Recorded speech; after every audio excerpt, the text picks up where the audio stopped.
Sean bienvenidos a este episodio especial de Con Sabor a Tradición desde Exporeca 2025. Hoy tenemos un invitado súper especial, una persona clave para el desarrollo gastronómico de Honduras y por supuesto me acompaña siempre la chef Daniela. ¿Cómo estás, Dani? Buenos días. Buenos días, Gabriel. Estoy la verdad que súper emocionada por toda la información que vamos a dar, pero no nos vamos a adelantar.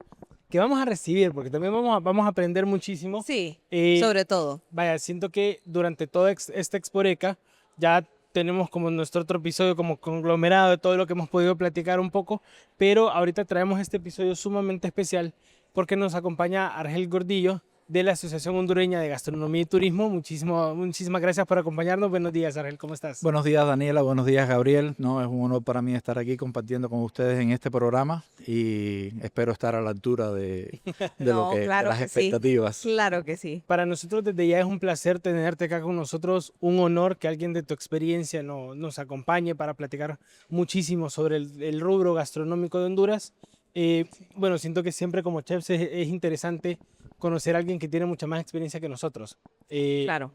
Es un espacio de aprendizaje súper grande y ese vaivén de pláticas con personas que obviamente saben muchísimo más que uno, Sí. siempre súper fructífero. Entonces, desde ya me encanta que podamos tener esta conversación. Muchas gracias, Gabriel. Muchas gracias. A ver, contanos, vos sos parte de la Asociación Hondureña de Gastronomía y Turismo. Sí, actualmente soy el presidente ejecutivo de la Asociación Hondureña. Ok, ¿cuál es el papel o la función de la asociación? Mira, la asociación en este momento se encuentra en etapa de crecimiento. Es una asociación joven, solo llevamos aproximadamente 1 año y medio operando. Donde más nos hemos desarrollado es en Tegucigalpa. Tenemos aproximadamente unos 300 miembros en este momento. Y esperamos crecer en este año porque hemos estado un poquito, sabes que es año electoral, las cosas están un poquito lentas. Pero bueno, la voluntad de nosotros es tratar de crecer y ser una de las asociaciones punteras en Honduras. Mencionaste algo súper interesante y a veces cuando comenzamos un restaurante o un negocio o algún emprendimiento gastronómico no tomamos en cuenta cómo afecta el tema político al rubro.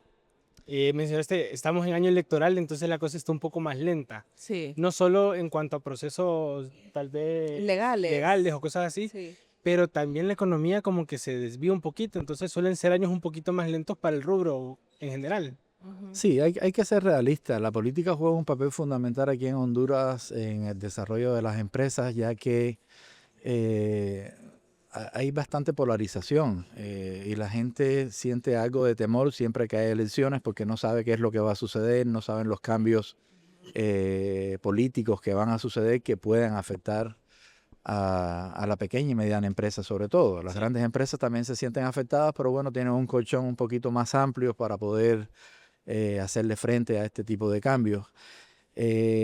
Siempre que hay elecciones o algo de eso, o algo similar, las personas como que se cuidan un poco de invertir, se cuidan un poco de generar cosas nuevas por la misma incertidumbre. Porque puede ser como una etapa como un poquito riesgosa de inversión. Sí. Vaya, ni quiera Dios pasa algún tipo de incidentes como ya hemos tenido dentro del país, que hubo calles cerradas, hubo pleitos o cosas así. Entonces incluso eso afecta muchísimo. Claro.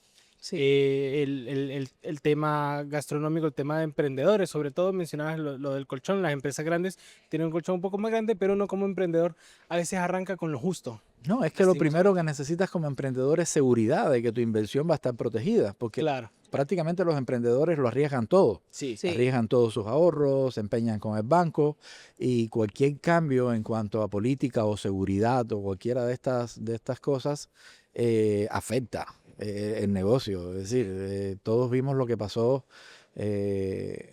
cuando el golpe de Estado, todos vimos lo que pasó con las revueltas. Cada vez que hay caos dentro de la sociedad, esto afecta a los restaurantes. Las personas dejan de salir a la calle, las personas dejan de ir a los restaurantes. Y esto es algo que afecta. discutiblemente afecta bastante. Sí, es esa incertidumbre de, ¿y si pasa algo? Y si mi inversión se pierde por completo. La verdad que, o sea, entiendo mucho porque en general emprender como tal da bastante temor. Da Y o sea, mucho. da como esa sensación de, bueno, voy a poner todas las cartas en la mesa y esperando que todo salga bien.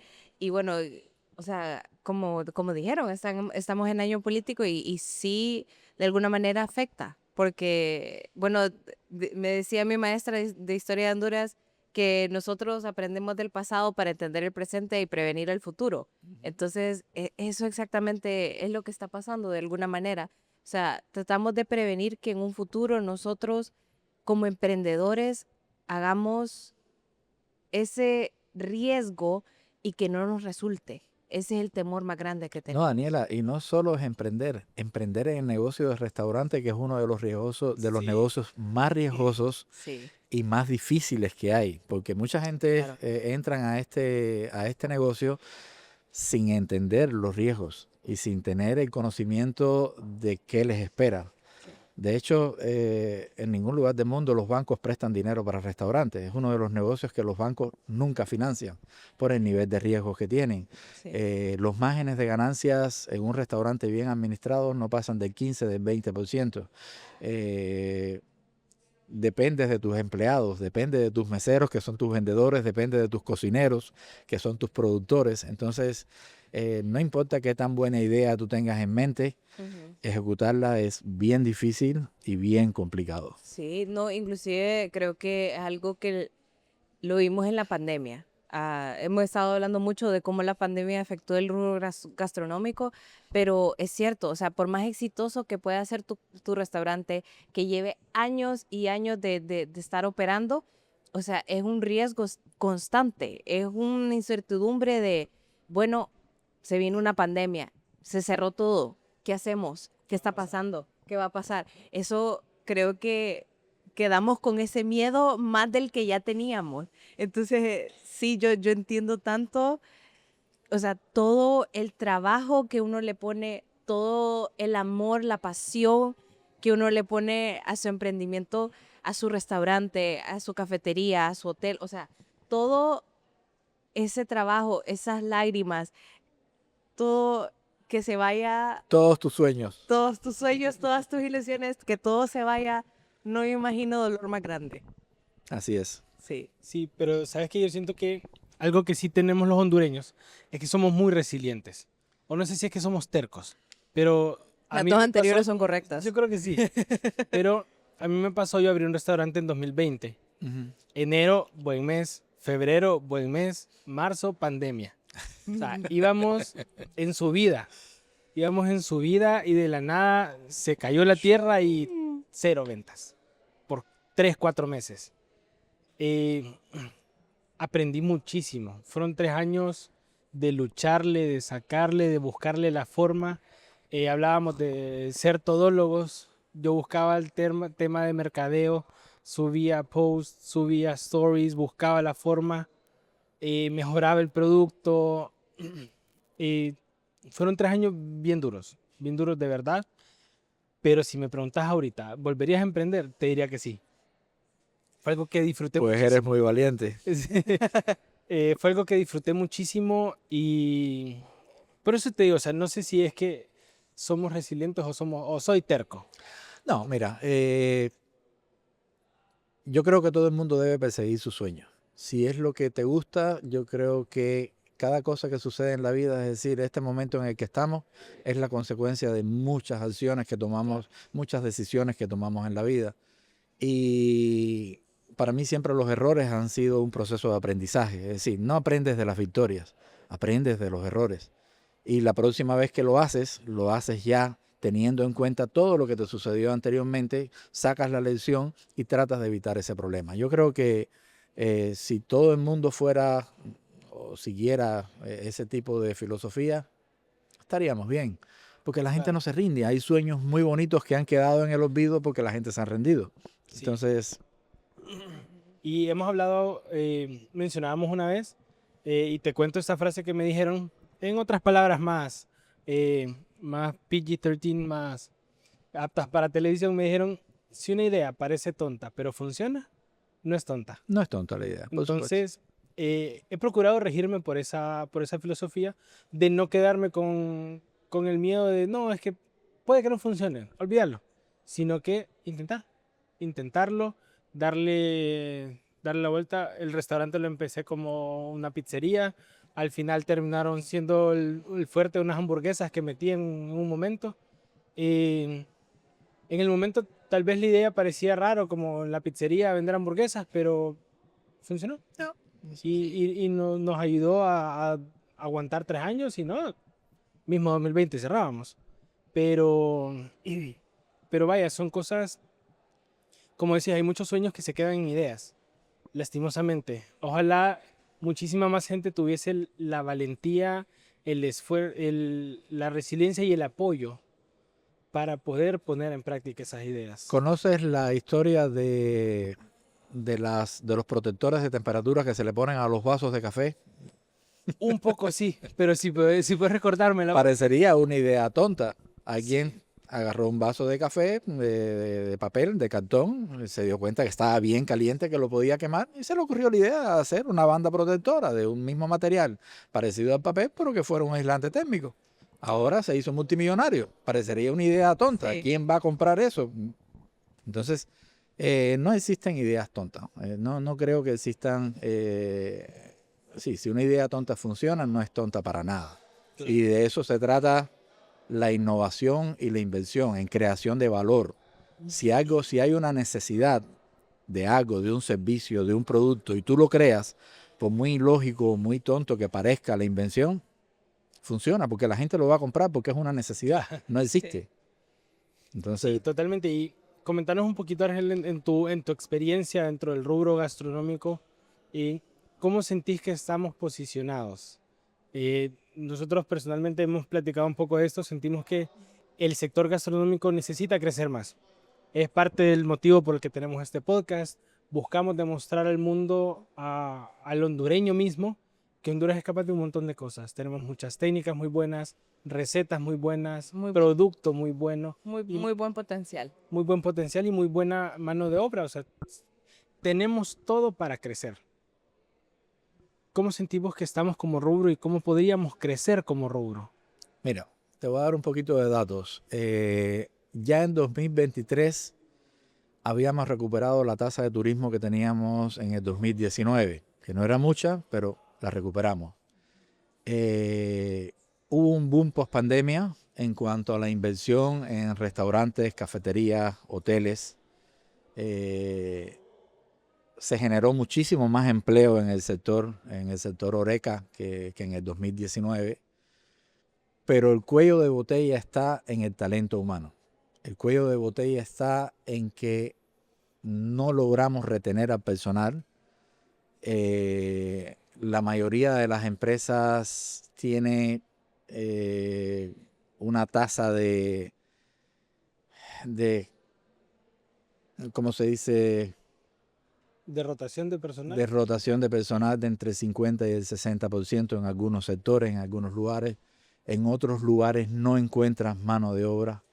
Esto se debe a muchos factores. Esto se debe a factores como la falta de propósito dentro de las empresas, que los empleados no ven la oportunidad de crecer. Una política muy restrictiva en cuanto a los salarios. Lo que te comentaba hace un rato, que Sí. es ilógico que un ayudante de cocina que no tiene los conocimientos técnicos o profesionales que tiene un cocinero con 5 años de experiencia, lo contraten por el mismo salario. Claro. Entonces, ¿dónde está el incentivo para superarme? ¿Dónde está el incentivo para tratar de crecer? Por otra parte, la relación que hay entre el aumento del salario mínimo y el aumento del costo de la vida, que siempre aumenta el salario mínimo, pero aumenta el costo de la vida. Pero las empresas pequeñas se ven forzadas a tener que soltar más liquidez, y con todo y eso los salarios no retienen al personal top, no Sí. retienen a los más calificados, que siempre van a ir buscando mejoras por la misma demanda que hay en el mercado. Yo creo que es importante que nos reinventemos desde el punto de vista de los recursos humanos, que empecemos a analizar qué es lo que está sucediendo y empecemos a usar nuevas políticas en cuanto a la forma en que contratamos, en la forma en que elegimos el salario que vamos a pagar, porque esa es la otra cosa. Yo no sé, como empresario, yo no le pagaría lo mismo a una persona que me produce 200 panes por minuto a una persona que me produce 50 panes por minuto. Entonces yo tengo que ver cuál es el beneficio que le das a la empresa y en base a eso tratar de independizar o personalizar los salarios para cada uno de los empleados. Planes de crecimiento que te permitan a ti visualizar que vas a estar mejor dentro de 5 años que lo que estás en este momento. Y eso es lo principal que pasa en el sector Horeca, que las personas lo tienen como, el talento lo tiene como algo temporal. Nadie dice, voy a ser mesero y esta va a ser mi profesión por el resto de mi vida. Claro. Nadie dice, voy a ser cocinero y esta va a ser mi profesión. Aunque se pasen el resto de la vida siendo mesero o siendo cocinero, pero esa misma idea de que no vas a estar, de falta de permanencia, no te crea la necesidad de aprender y de ser mejor en tu oficio. Entonces, ese es uno de los puntos que tenemos que ver cómo lo solucionamos. Tenemos que ver cómo, y yo creo que en esto tiene que involucrarse todo el mundo. Empresa privada, instituciones del gobierno, asociaciones, todo el mundo tiene que... Claro, no se mira el sector Horeca como una carrera. Se mira como un trabajo temporal en lo que hago lo que quiero. Sí, correcto. O en lo que salgo o en lo que encuentro otro trabajo. O el típico, si todo falla, siempre está como... Oficio de segunda. Sí. Sí, claro. es el oficio para mantenerte por lo menos ingresando algo a tu... Sí, y mucho de eso creo que sí se puede atribuir a lo que mencionas, que no hay un plan de crecimiento dentro de las empresas. Vaya, vos ves la estructura de una cocina francesa, por ejemplo, y vos tenés al chef, que es la cabeza, tenés al subchef, tenés a jefes de área, tenés a cocineros, ayudantes de cocina, y tenés esa escalera para poder ir creciendo. Pero no en todos los restaurantes se tiene o se puede tener este tipo de escaleras, o sea, es un poquito más complicado y no le das como esa meta a la persona. Como, Es que es como que no hay... ok. Mira, hay una creencia y eso es algo que pasa mucho en los países en vías de desarrollo, que tenemos más confianza en los extranjeros que en los propios nacionales. Entonces, yo no entiendo realmente por qué cosas... Por ejemplo, tú vas a Roatán, la mayoría de los chefs ejecutivos, la mayoría de los gerentes son extranjeros. Entonces, es que no podemos capacitar, es que no hay personas inteligentes en Honduras, no lo creo. claro. Lo que falta es la dirección, lo que falta es la confianza, la capacitación.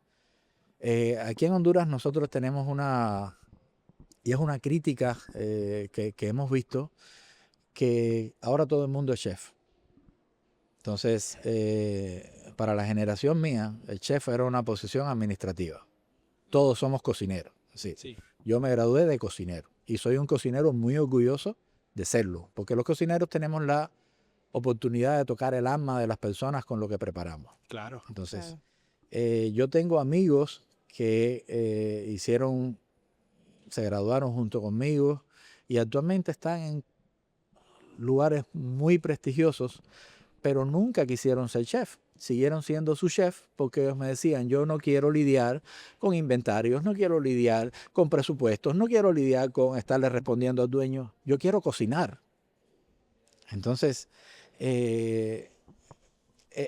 esto de que todo el mundo es chef, como que desvirtúa un poquito la profesión, porque te encuentras muchachos graduados y muchas escuelas culinarias engañan a sus alumnos, diciéndoles que ellos van a ser chef y hasta dan títulos de chef.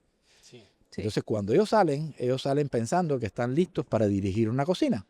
Sí. No tienen la experiencia, no tienen los conocimientos. La mayoría de esas escuelas que dan esos títulos de chef no están actualizadas en cuanto a nada de lo que realmente es un cocinero moderno. Claro. Porque yo tengo amigos que me dicen, yo cambio a 3 cocineros que se sepan 200 recetas de memoria por un buen robot de cocina o por un horno combi.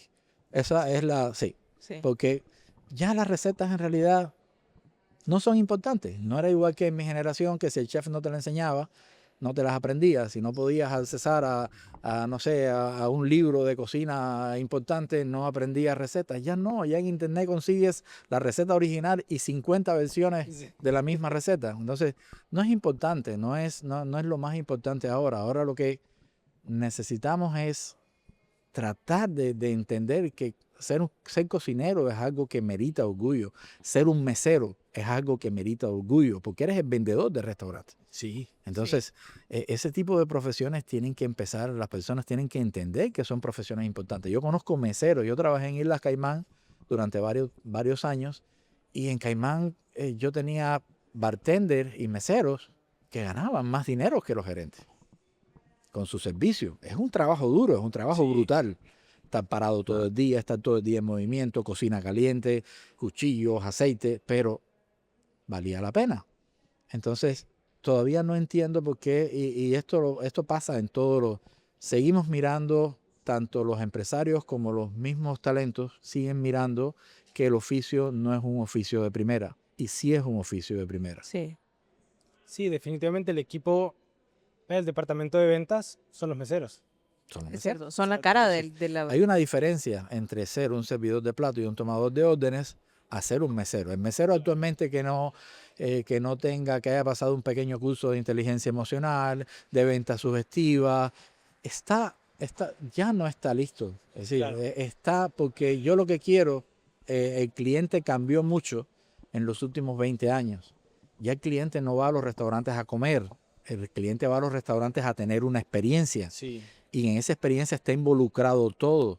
No es solo que el restaurante esté bonito, es la ambientación, es la música de fondo, la iluminación que tienen, el servicio que te dan, la higiene que tenga el lugar, la rapidez con que haces el servicio, la calidad del plato que te están sirviendo.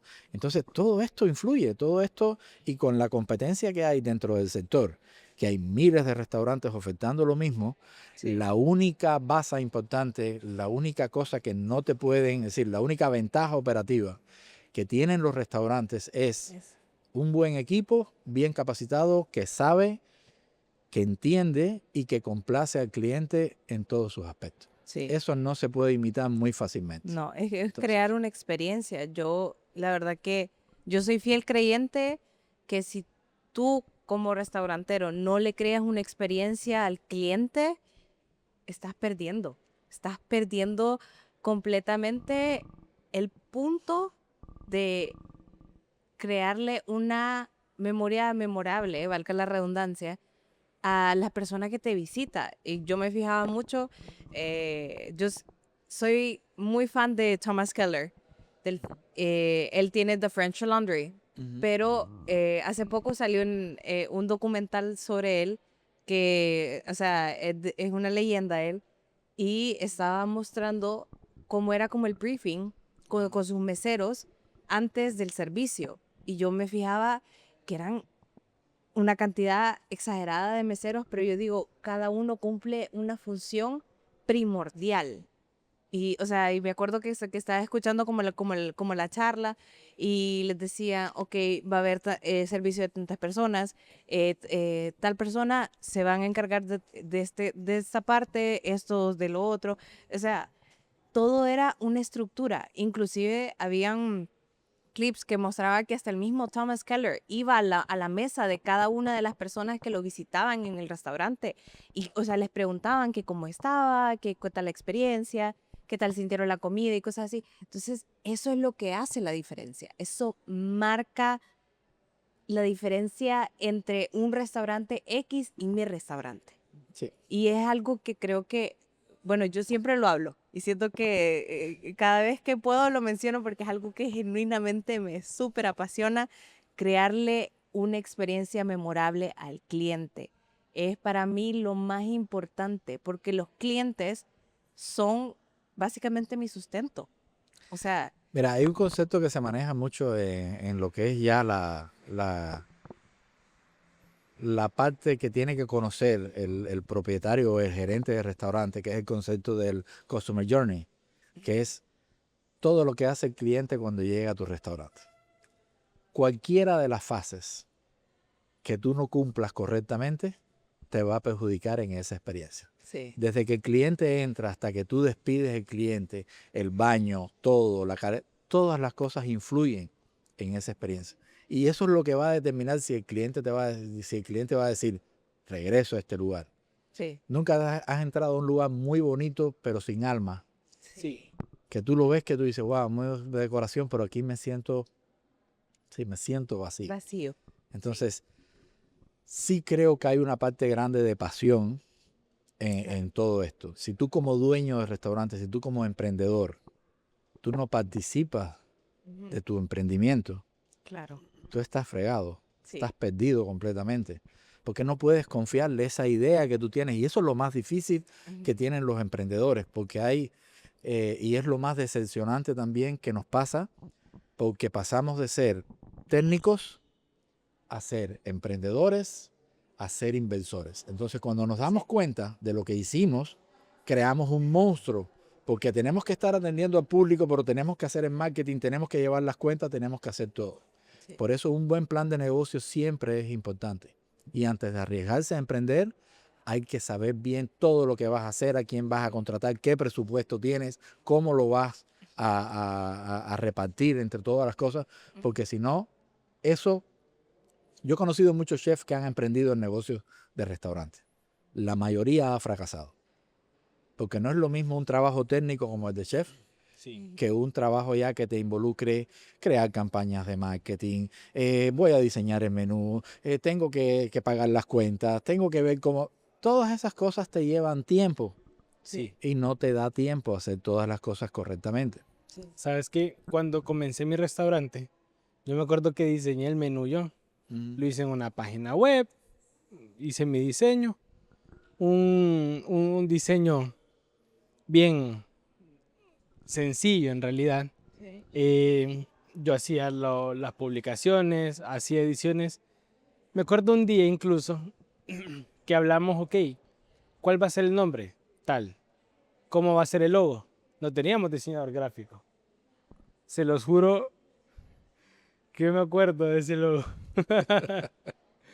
Y vaya, no me da pena porque yo sé que no sabía nada de eso. El restaurante se llamaba 1995. Era cocina a la parrilla. Me acuerdo que lo hice en Canvas, que es la herramienta perfecta para el que esté empezando en Para tema de diseño. principiantes. Sí. Sí. Y Encontré, para expertos también, yo encontré creo una que les salva parrillita. la vida. La parrillita le puse un fuego. En el fuego estaba el 1995 en un font cualquiera. Abajo decía cocina en la parrilla. No, ustedes era un tema que voy a ver si lo consigo. Voy a ver si lo consigo porque debo de tener en algún lado alguna foto de eso. Tienes que dejarlo de recuerdo porque eso es parte de la experiencia. Y a ver si lo podemos mostrar ya a la hora de edición. De verdad, si lo encuentro. Si no, es que lo vuelvo a diseñar porque me acuerdo, lo tengo, cierro los ojos y lo veo. Si me veo haciendo. Está tatuado en tu mente. Yo estuve 1 hora y media haciendo ese logo. Salgo, se lo muestro a mi familia. Obviamente se rieron porque no era un logo bueno. y, y me dice, se pone mi mamá y mi hermano. Mi hermano era un poquito más metido al tema del diseño y todo eso. Y mi mamá es bien artística. Entonces se pusieron rapidito, armaron un logo que estuvo interesante. No fue nuestro logo final, pero estuvo bien interesante y con ese arrancamos.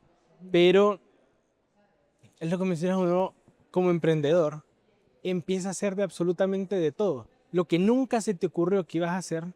Yo fui contador. Iba a aprender. No tenés idea del desastre de facturas que sacamos el primer mes. Las hacíamos con mi hermano a mano. Vendíamos un producto a 100 lempiras, 85 y 15 lempiras de impuesto. El 15%. Imagino que el azar te comió, ¿no? Estuve un día entero, si no es que 2 días, con una prima que le vendía el trámite, corrigiendo todas las facturas.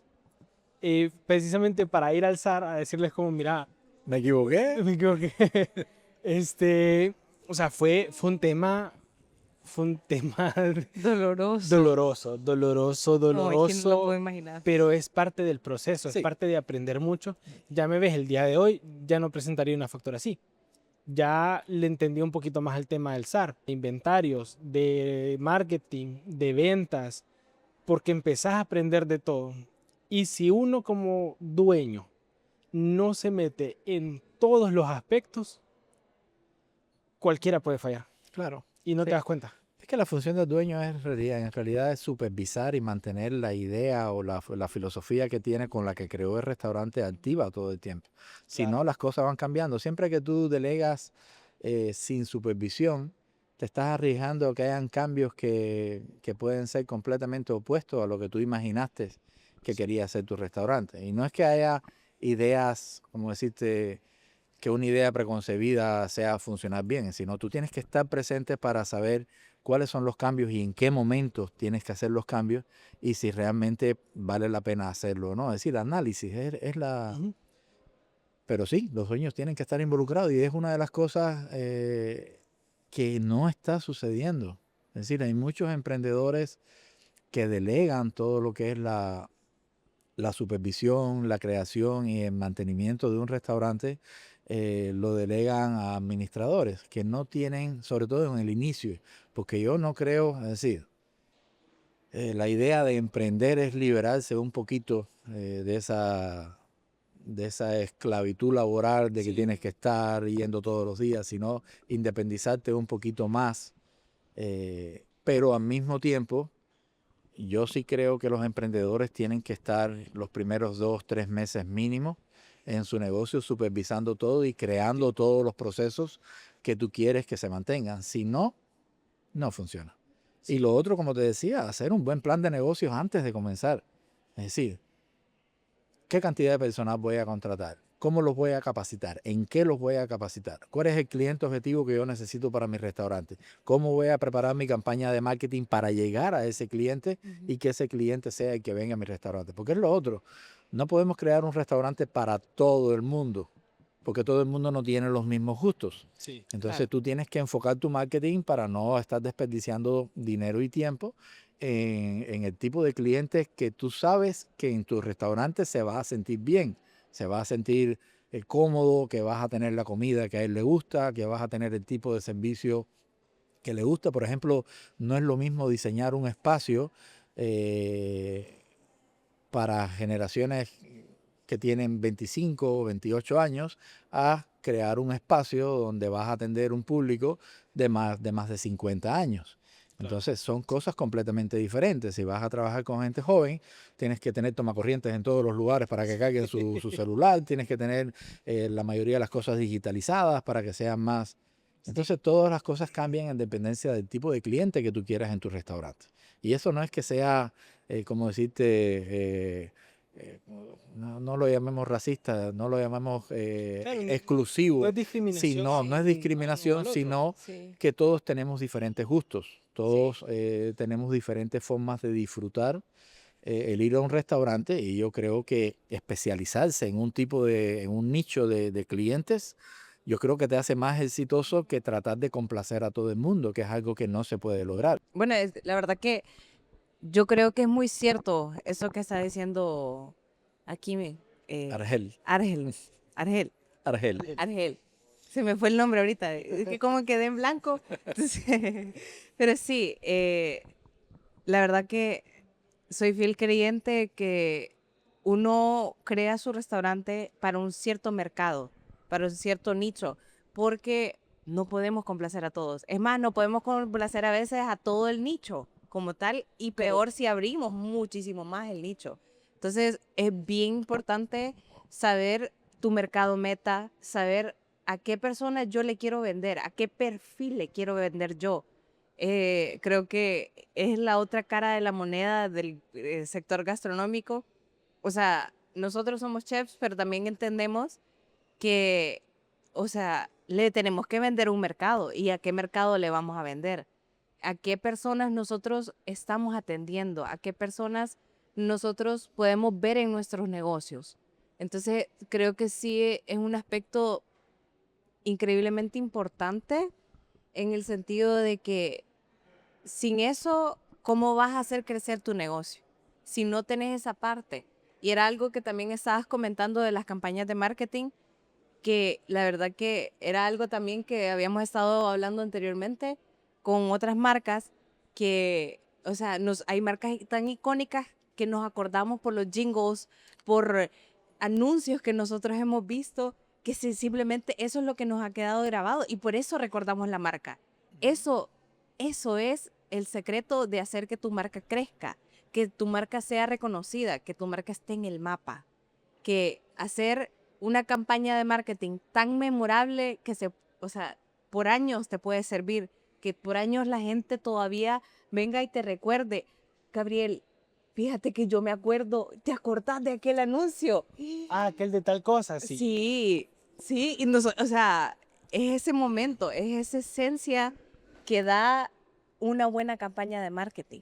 Mira, una de las campañas de marketing que siento que ha funcionado espectacular desde que comenzó es la de una cierta hamburguesería que regresó hace poco a la capital, Ajá. que empezó tirándole a la competencia y se ha vuelto como una campaña de marketing más como burlesca, como Sí. mucho más como casual, como parodia, más que algo serio. Y les ha funcionado porque les ha funcionado. Sí. Desde que comenzaron con esa campaña de mercadeo, la gente sabe, pues, incluso las personas que nos están escuchando van a escuchar esto y van a saber de quién estamos hablando, pues. Sí. Pero es ese tema, pues, es buscar esa forma de disrumpir o de romper los estándares en el tema de mercadeo para que la marca quede grabada en la mente del Sí, consumidor. volvemos a lo mismo, depende del tipo de público que quieras elegir, porque Claro. ahora mismo en TikTok tú puedes hacer una campaña de publicidad, así mismo burlesca o mezclada con comedia, que Sí. pegue y que se haga viral. Entonces, ese es el objetivo, llegar a todo el mundo, llegar a ese público. Ujú. Y si lo logras de esa forma, felicidades. Claro. Porque las cosas más enmarcadas, en seriedad, en mira, el producto, ¿qué se diferencia una hamburguesa de otra? Es decir, es un problema de gusto. Sí. Sí. Porque eh, lo mismo que tú decías con las campañas, cuando a mí me hablan de hamburguesas es decir, sin querer, yo pienso en Burger King y no son las mejores hamburguesas del mundo, pero Sí. Pero son las que te son dejaron ya. las que más tienen la presencia visual en todos los lugares, ves Burger King, Wendy's, estas cosas. Entonces, sí, tú puedes hacer una hamburguesa, cualquiera en su casa hace una hamburguesa con mucha mejor calidad que estas hamburguesas, pero esas se caracterizan por tener su consistencia, por tener sus cosas que a lo mejor la hamburguesa de nosotros nos gusta más, pero solo para nosotros porque la conocemos. Sí. Es así, es un problema Hay varios factores que influyen en eso, pero sí, definitivamente una buena estrategia de marketing hace que un producto crezca o no. Tú puedes tener el mejor producto del mundo, si el público no lo sabe, vas a fracasar. Sí, sí, definitivamente. O sea, de nada me sirve tener una joya si nadie puede ver la joya, si Sí. nadie conoce la joya. Es correcto. Pasa mucho, hablamos también del turismo. Honduras tiene muchísimos espacios turísticos espectaculares, pero si nunca se dan a conocer o si nunca, vaya, por ejemplo, el Instituto de Turismo no se diese la tarea de mostrar esos lugares, porque vaya, Roatán ya se conoce, es una isla paradisíaca, es una isla preciosa. La mostraron. Las cuevas de Taulabel, las cuevas de Talgua, son Sí. otros lugares turísticos que se mostraron. Ujú. Hay un montón de espacios que a mí me encanta seguir gente en redes sociales que le gusta hacer como senderismos y cosas así, Ajá. porque se encuentran espacios espectaculares Es cierto. que nadie conoce, que nadie ha visto. Ese es mi sueño frustrado, ¿sabes? ser como senderista. No, sí, o sea, ir por Honduras, agarrar el carro y a donde me Te voy lleve. a decir algo que me dijeron a mí hace mucho tiempo. Hoy es el primer día del resto de tu vida. Puedes comenzar cuando quieras. Así que Sí. Y es una frase excelentísima, de verdad. Muchas veces dejamos muchas cosas para más adelante. Sí.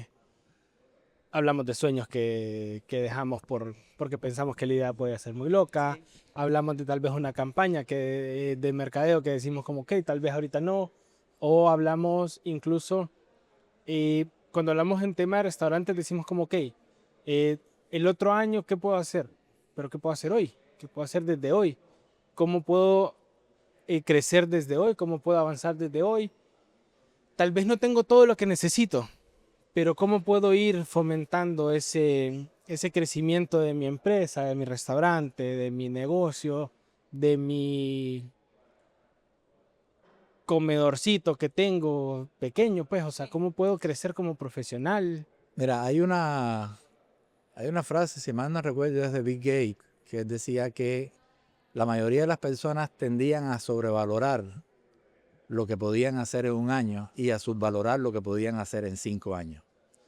Y yo creo que los planes a mediano plazo son tan importantes como los planes a corto plazo. Porque tú en un año básicamente no tienes tiempo de mucho. Quieres hacer muchas cosas, te propones muchas cosas y después te das cuenta de que el mismo caos de la vida diaria, las cosas que van cambiando, es decir, no tenemos control sobre todo lo que sucede. Sí, es Tenemos muy abrumador. poco control Sí. sobre cuál es, vamos a llamarle destino que tenemos. Ahora, si tú te trazas una meta y tú dices, dentro de 5 años, yo quiero abrir un restaurante. Tú tienes 5 años para planificar tu menú, tú tienes 5 años para trazar una estrategia de marketing, tienes 5 años para ir tratando de convencer a las personas que quieres que trabajen contigo, que colaboren contigo. Entonces, tienes 5 años para ahorrar el dinero que vas a invertir en ese restaurante. Entonces, ese tipo de planificación, que es algo que las generaciones modernas no tienen mucha paciencia, porque todo, es decir, la vida después de la invención, después yo creo que después de 1995, cuando se internacionalizó la Internet, yo creo que ya las personas dejaron de pensar en forma planificada con su Claro. vida. Ahora lo quiero todo ya, ya, ya, ya. Se olvidó el mediano. Agarra Sí, ¿cómo es? todo es el aquí y ahora. El síndrome de Dunning-Kruger. Ven un video en internet y ya piensan que son máster en la especialidad, entonces se arriesgan a hacer cosas que después se dan cuenta que son fracasos, se decepcionan. Entonces, estas cosas de aprender a planificarse, planificación financiera, que es una de las cosas que no se tocan en escuelas, no se tocan en universidades, y son cosas muy importantes, porque la mayoría de la gente yo siento que viven por encima de sus posibilidades, viven todo el tiempo estresados porque deben dinero, porque le deben al banco, deben aquí. Entonces, todas estas cosas, saber, como decían los abuelos, uno debe arroparse hasta donde le llega la cobija.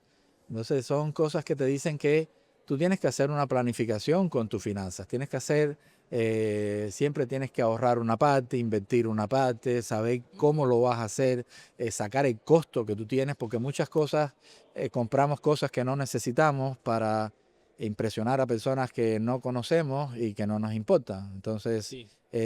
todo es una apariencia, hay una cultura de la apariencia del sobreconsumo, que lo que hace es que estás perdiendo tu tiempo, porque en realidad tú no compras estas cosas con dinero, la compras con tiempo, porque necesitas tiempo trabajándole a una empresa o trabajándole a cualquier lugar para poder ganar ese dinero.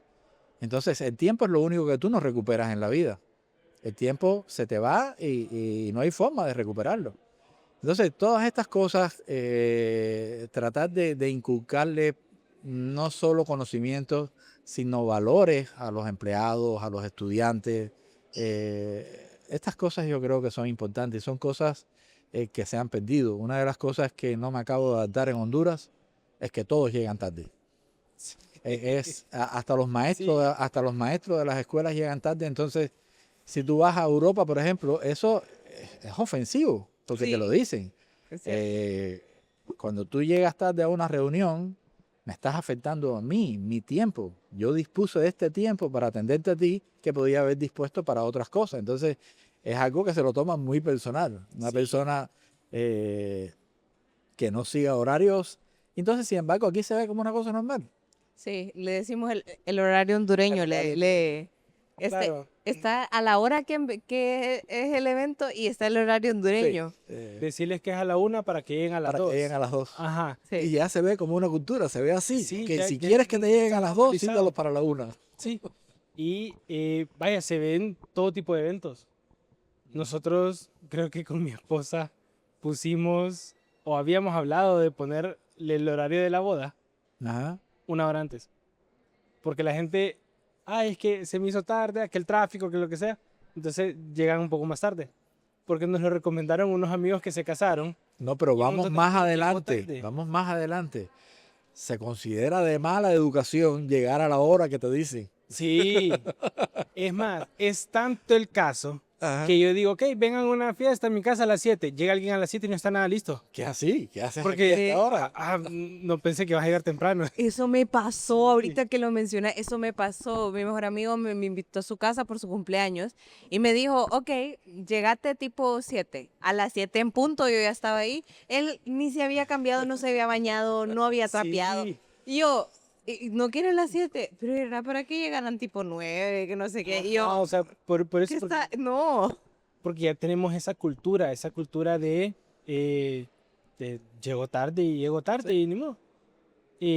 Esa cultura que tal vez se puede ver como un poco de falta de importancia, de interés, Sí. que se refleja en muchas cosas más dentro del ámbito laboral. Si no tengo ni siquiera el descaro de llegar temprano, o tengo el descaro de llegar tarde, ya después a la hora de trabajar llego y... llego tarde y llego todavía a desayunar. Y espérate que termine de comer porque si no como después no rindo. Que después tampoco rinden. Entonces es como... Independientemente. Ajá, entonces es esa cultura de como falta de importancia, falta de respeto a la tarea o a la cita, pues, como ¿No? tal. O a la persona que te está, es decir, estás utilizando su tiempo, esa persona está malgastando su tiempo esperándote porque no llegaste a tiempo. Entonces, no es lo que te afecta a ti, es lo que le afecta a la otra persona. Sí. Entonces, ahí es donde, mira, hablando de otro tema, hay algo que sucede en Honduras. Honduras es un país privilegiado en cuanto a clima. Eh, la mayoría de las personas no se dan cuenta porque todo el que ha viajado sabe que hay países donde en invierno no se da nada, Sí.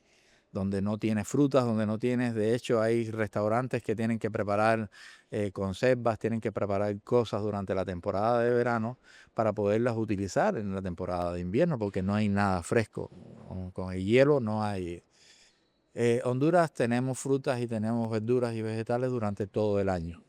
Tenemos un producto cárnico bien valorado. Sí. Tenemos todo lo que necesitamos para hacer una gastronomía de punta.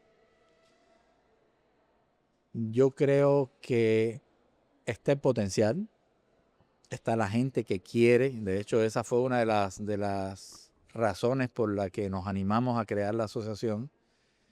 Hay personas que están haciendo cosas maravillosas de forma independiente, pero no veo una unidad en un solo punto para decir, vamos todos por Honduras. Es decir, todo el mundo está creando, por ejemplo, hace unos años en Tegucigalpa se abrió un restaurante que creo que se llamaba, un grupo que se llamaba Rojo, Verde y Ajo, que estuvieron haciendo cosas muy interesantes. En la Unitec se abrió el restaurante Nueve Patrias, que también está haciendo una gastronomía de punta, está haciendo una gastronomía gourmet, con productos auténticos, productos nacionales. Sí. Entonces yo creo que el Instituto Hondureño de Turismo, porque todo el mundo te habla de la gastronomía hondureña, queremos rescatar la gastronomía hondureña, pero ¿qué vamos a rescatar? No podemos rescatar un plato que se creó hace 500 años atrás, porque los gustos ya cambiaron. Sí. ¿Qué es lo que han Sí. hecho todos los países? Agarran un plato que tiene historia y lo llevan a un nivel moderno, Sí. lo modernizan, lo acercan lo suficiente como para que sea reconocible, pero lo alejan lo suficiente como para que sea algo nuevo. En Honduras tenemos una mezcla de culturas, tenemos emigración árabe, tenemos chinos, tenemos garífuna, tenemos negros ingleses, tenemos españoles, tenemos la cultura maya. Entonces, si nosotros unimos toda esa cultura como mismo hizo Perú, porque yo me río con mis amigos chefs peruanos que yo les digo, no me digas que los incas comían tiraditos, eso es pura cultura Nikkei, Sí. es decir, eso viene de la cultura Nikkei, pero ellos lo que hicieron fue lo mismo. Agarraron todo lo que tenían, mezclas de españoles, mezclas de africanos, mezclas de cultura asiática, y lo mezclaron todos y relanzaron una nueva gastronomía. Ahora, ya aquí en lo que es la parte de investigación y desarrollo no hay problema. Hay suficiente investigación sobre todos los tipos de cocina, garífuna, árabe, maya, todas estas cosas ya están investigadas. Pero seamos realistas, nosotros no podemos crear una nueva cultura gastronómica sin el apoyo de las instituciones del gobierno, porque ningún restaurantero se va a arriesgar a que tú vendas platos nuevos en sus restaurantes, porque al final las cuentas las tiene que pagar él. Sí. Entonces, como mismo se creó Nueve Patria, se deberían de crear restaurantes didácticos para tratar de relanzar toda esa investigación y desarrollo que se ha hecho a lo largo de los años y tratar de crear una cultura hondureña, es decir, una cultura gastronómica hondureña moderna, con todas las cosas que hay, porque sí, los garífonas tienen su cocina, los árabes tienen su cocina, todavía hay pueblos donde vas, a mí me encanta ir al campo, a esta zona de Copán, todo eso, a comerte una sopa de gallina india, lo que dicen ellos. Sí, Hay lugares El que la cerdo preparan copanés. genial, asada al carbón. Entonces, son cosas que realmente encantan, pero tenemos que entender qué es lo que quiere el turista como tal. Es decir, qué es lo que quiere y a qué nosotros nos podemos adaptar dentro de toda esa cocina para que sea popular y sea negocio para los restaurantes. Claro, Porque no es solo inventar por inventar. Es decir, no es solo decir, oh, me inventé un plato. Cualquiera inventa una buena receta. El punto es que le guste a la mayoría de las personas y que la gente empiece a probarlo. claro. Hay un riesgo bien grande con todo lo que es el auge de las cocinas, de la comida rápida, donde ya tú ves hasta restaurantes de punta que si no venden alitas y hamburguesas, están fregados. Sí. No ven. No se venden. Sí, entonces, Bueno, nosotros hablamos mucho de tradición. Nosotros somos un podcast dirigido mucho a la tradición, y una conclusión bien fuerte a la que hemos llegado es que la innovación no mata la tradición. no, para nada. El innovar un plato típico, que huevos, frijoles, plátano, chorizo, que vos le des una técnica diferente al plátano, que vos hagas algo diferente con el huevo, no deja de ser un plato típico. ¿No? No deja esa tradición, ese sazón hondureño. Sí. Claro, se renueva, se convierte en algo más moderno, pero no por eso pierde esa esencia de la gastronomía tradicional que nosotros tenemos. Sí. Muchas veces la gente piensa en innovación y piensa en botar todo. Sí. Botemos y volvamos a construir. Pero no, o sea, veamos qué tenemos ya y cómo lo podemos base a eso traer seguimos procesando. a donde estamos parados hoy. Sí. Ok, allá se construyó aquel edificio, allá está tenemos esta información, juntemos todo, aglomeremos todo y formemos este nuevo edificio. Sí, y sobre todo, la verdad que por eso es este espacio. O sea, la verdad que nuestro objetivo también es educar a las personas, que era lo que decía Gabriel, que la innovación no mata la tradición. O sea, la tradición permanece, pero de otra manera, dándole ese giro inesperado que lo hace resaltar aún más. Y, o sea, la verdad que por eso nosotros estamos aquí hoy. O sea, ese es como de nuestros principales objetivos. Educar a todos los que nos escuchan, educarnos sobre todos estos aspectos preciosos, ricos, resaltar la gastronomía hondureña. La gastronomía hondureña es lo más preciado que tenemos, bueno, de las cosas más preciadas que tenemos nosotros los hondureños, y algo por el que estar orgullosos, la verdad. Entonces, si no la resaltamos nosotros, ¿quiénes lo van a hacer por nosotros? Sí, mira, hay algo que acá se siente muy poco, los cambios que han habido en como le llamamos nosotros, la revolución cultural dentro de la cocina.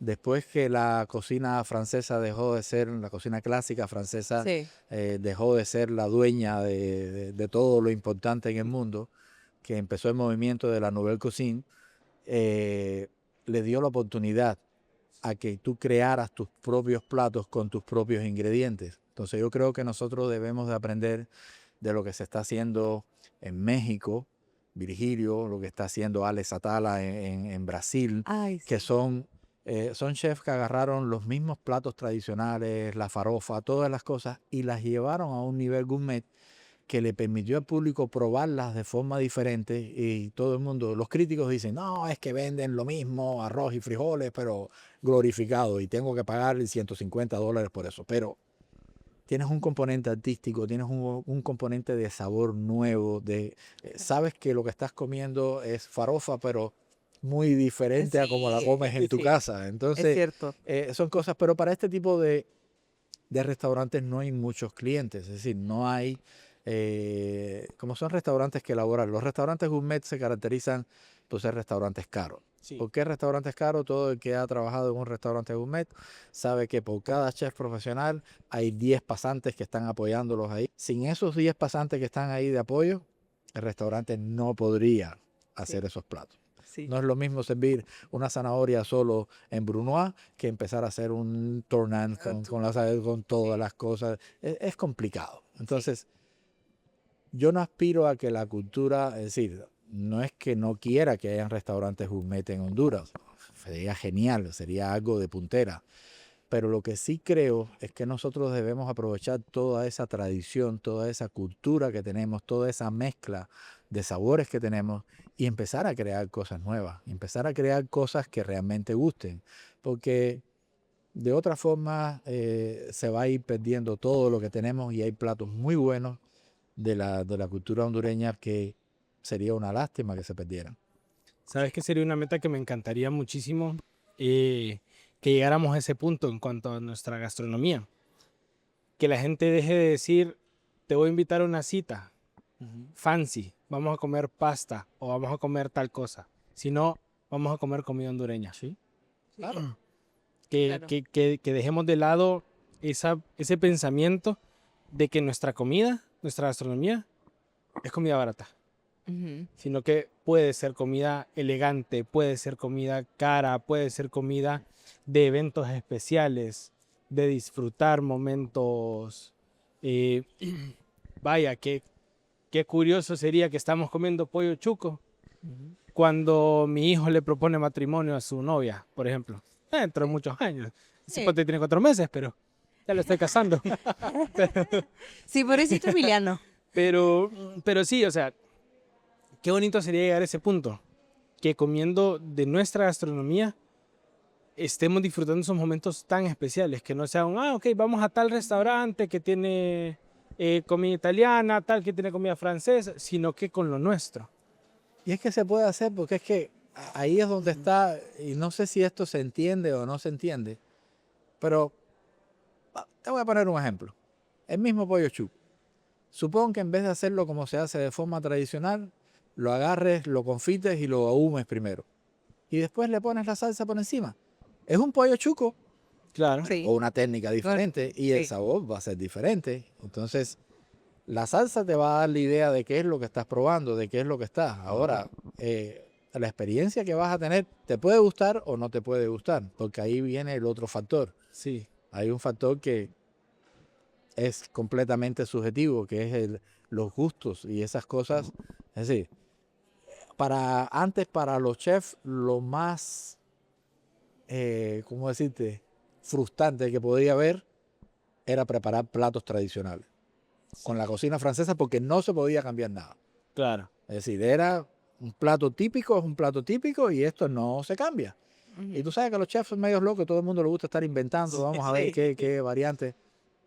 Porque sí es una cosa que yo siempre le he recomendado a todos los propietarios de restaurantes que cuando tú tienes un producto único, cuando tú tienes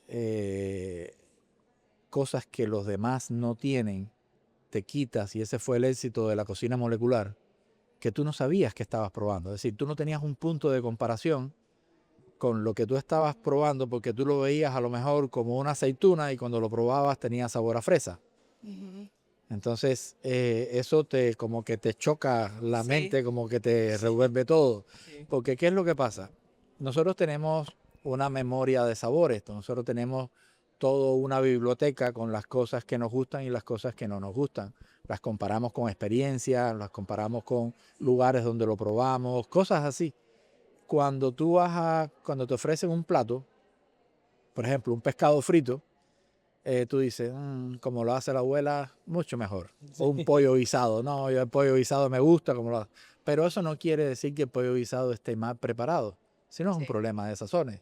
A mí me chocó mucho la primera vez que yo probé cocina india, porque nunca me imaginé que un arroz pudiera tener canela y cardamomo. Son sabores muy chocantes Claro. para la cultura de uno. Sí. Con el tiempo te puedes acostumbrar a ciertas cosas, pero hay cosas que al final no te van a gustar. Es decir, hay cosas que no... Lo mismo le pasa, pero yo sí creo en crear cosas nuevas con lo que tenemos.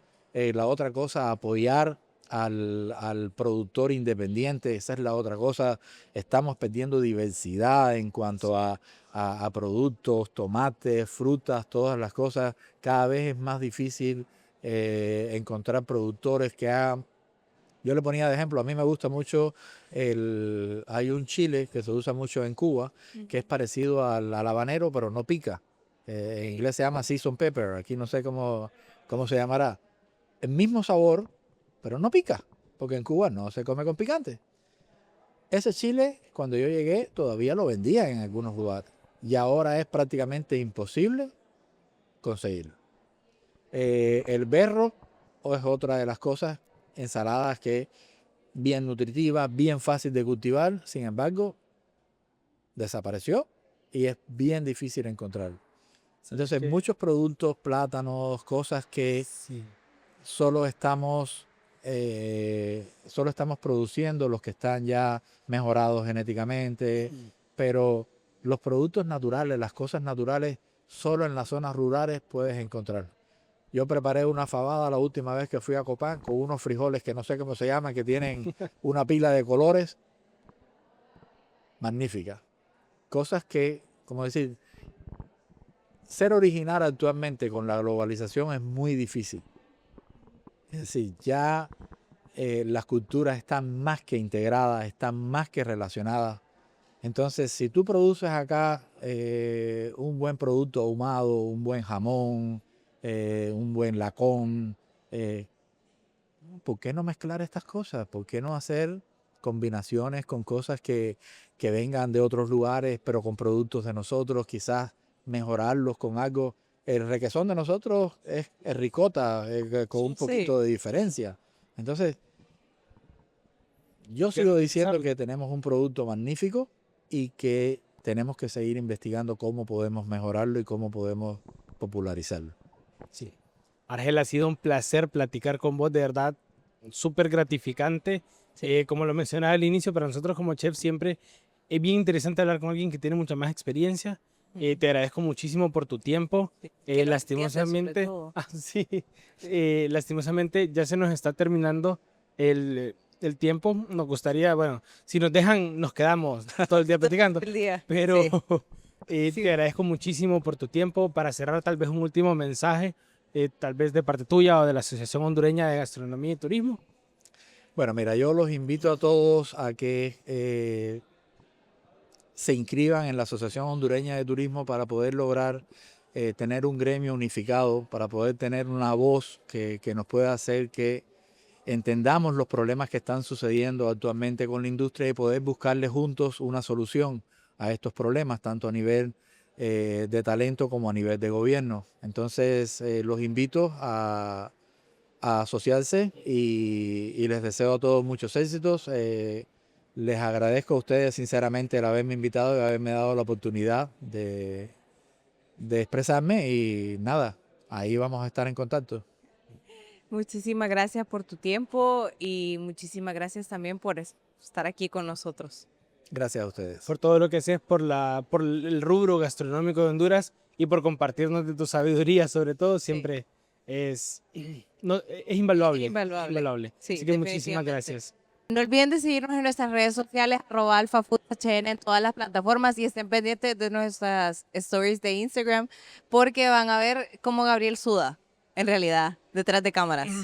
Ok, vamos a dar un poquito de contexto. Vamos a ir a comer, vamos a ir a comer picante. Entonces, No, voy a sufrir. sin No, pero picante. sí. Son las luces, dan calor. Estamos en San Pedro, soy capitalino, es normal.